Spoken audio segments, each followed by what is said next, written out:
Students welcome back to the channel I am Raju sir. Students আজকে আমরা আলোচনা করব খুব ইসেন্সিয়াল ভিডিও। একই মিনিং শব্দগুলো আলাদা, একই মিনিং শব্দগুলো আলাদা। যেমন আজকে নিচ্ছি আমরা সি, সি মানে দেখা। আবার লুক, লুক মানেও দেখা। ওয়াচ, ওয়াচ মানেও দেখা। আচ্ছা বলো তো, সি মানে দেখা, লুক মানেও দেখা, ওয়াচ মানেও দেখা। এবার আমরা কোনটা কোন জায়গাতে ইউজ করব? তো সাধারণত আমরা বলি যে সি মানে দেখা।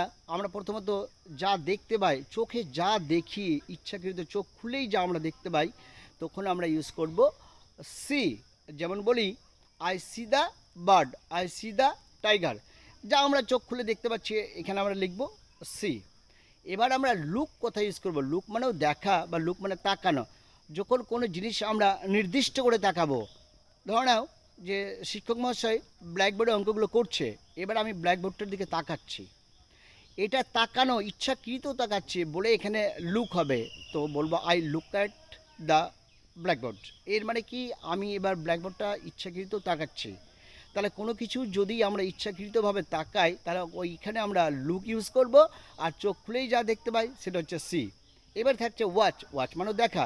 এবার ওয়াচ আমরা কোন জায়গাতে ইউজ করব? ওয়াচ যা আমরা দেখছি মানে কন্টিনিউ মানে চলছে। যেমন আমরা টিভিতে কোনো প্রোগ্রাম দেখি বা সিনেমা দেখি, সেটা চলছে, সেই ক্ষেত্রে কিন্তু আমরা ওয়াচ ইউজ করব।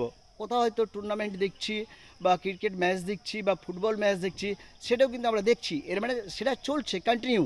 তো যেইগুলো চলমান চলছে সেখানে আমরা ওয়াচ ইউজ করব। আর যেটা আমরা নির্দিষ্টভাবে তাকাবো সেখানে আমরা লুক ইউজ করব। আর যেটা যা নর্মালি দেখতে পাই সেখানে আমরা সি ব্যবহার করব। তো অবশ্যই খুব ইসেন্সিয়াল ভিডিও, তোমরা শেয়ার করো ভিডিওটা।